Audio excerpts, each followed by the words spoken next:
On the 22nd of January 1901, Queen Victoria dies at Osborne House on the Isle of Wight.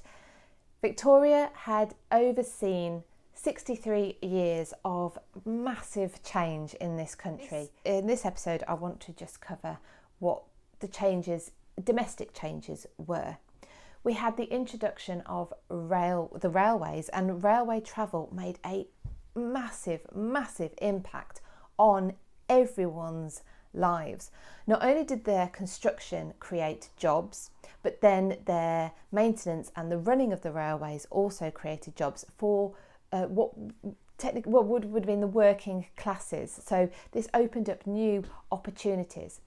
But then also it meant that goods, commodities, food, textiles could be transported quicker and cheaper, which meant that people in the cities, for instance, had access to fresh fish that they could afford.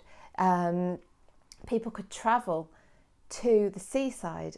This is the beginning of people having leisure time. We saw a decrease in the amount of hours that someone had to work in a day or a week. And so they had a bit more leisure time, they had a little bit more money in their pocket, and they had the ability to travel using the railways and some tram systems as well, which came into place. And so this was it was a period of massive change in people's social lives and leisure. We have the first package tour operator created, Thomas Cook. The Thomas Cook package holidays came into being during the Victorian era, and actually Thomas Cook was a viable business until 2019 when it collapsed.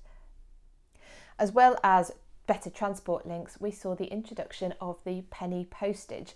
Roland Hill, who hails from my hometown of Kidderminster, brought in this idea that you paid for the letter before it was sent and a set fee regardless of where it went. Up until then, the receiver of the letter had to pay for its transport, which I always seemed to be a rather strange idea, that you could send a letter to someone and they have to pay for it, so they have actually no control about whether they were going to pay for it. But with the penny postage, it meant that people could send letters, they could communicate with people who were wider than their immediate circle, than their immediate vicinity.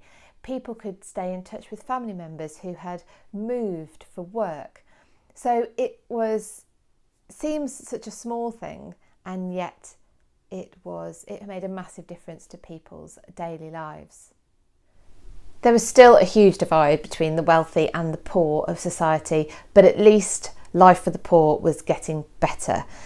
To attribute these changes to Victoria herself would be taking it a step too far. She always managed to maintain a distance from truly understanding the plight of society's most poor, and there was still a big section of society which we would consider living in conditions that we wouldn't expect people to live in today.